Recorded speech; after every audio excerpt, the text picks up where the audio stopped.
Just got to ignore them. I think I wanted to change it to, what was it? I just told her, that happens to me too. You just got to ignore them. They don't understand what we're doing. They don't understand that we have to get a nice ass first before we do anything else. Hi, my name is Marissa Lasoya. I wrote and directed Beyond Failure, and I just wanted to give you behind the scenes, talk about the film. It's hard to know where ideas really come from, but I think this idea came from thinking about voiceover a bit and how easy it is to really get into someone's mind via voiceover. That's really interesting about film, that you can process a lot of information, and thinking what I could do or what voiceover would allow me to do, and thinking that it would start off almost in a corny, like the beginning of the Sunset Boulevard voiceover, where it's like, how did I get into it? How, I don't remember, you know, that kind of dramaticness. But then getting into this weird place, it's like, wait, now I don't know what you're talking about. And she's getting more and more obsessed with this and more isolated in her thoughts. I think me playing another character with a hat, is it a good idea?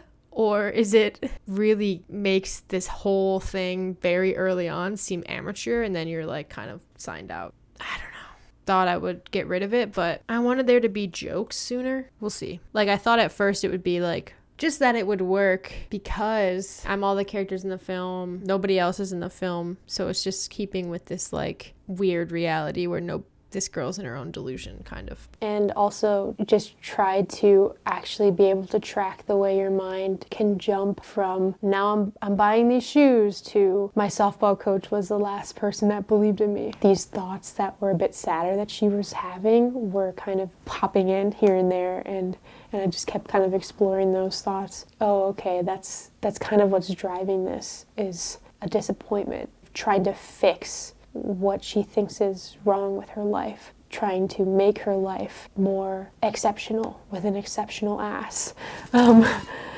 Kind of similar themes in my last film around delusion and failure and not being able to cope with the reality of your situation, the realities of your life, and instead living in the future. I mean, all the movies I've made are me in them, like personal parts of me in them, and I think with this one, it's not one-to-one, like all this is made up and I didn't have a hip thrusting period like this, but I have gone down the obsessive, rabbit hole of information where I didn't know about this a week ago and now it's my whole life. Or I've gone also down the obsessive and even selfish pursuit of something. Even with filmmaking, like pursuing filmmaking can be selfish, and once you get here, then it'll be good, like I'll be happy, and then you reach there and there's nothing there, and you have to realize, of course, that there's nothing waiting for you. What you consider successful just keeps moving, and you can't really reach happiness there. It's not going to fix you once you get that. Trying to find some happiness in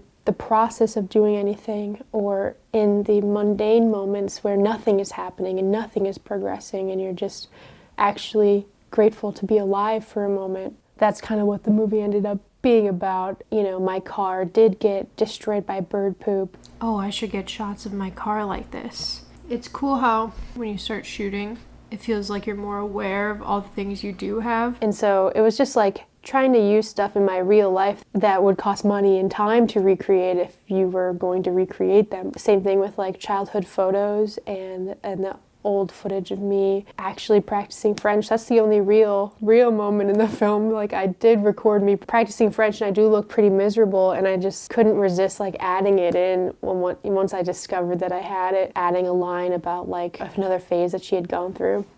I'm ready. All right, let's just see how this goes, because I'm afraid I'm just going to start laughing or do something stupid, and it's just not gonna work. Yeah. But I'm not an actress. Okay. The reason why I have all this behind the scenes stuff is because I was really alone in making it. Obviously, it was a solo filmmaking thing, so I think I was kind of talking to myself through the self-doubt or feeling like it wasn't really a film. Can we trick people?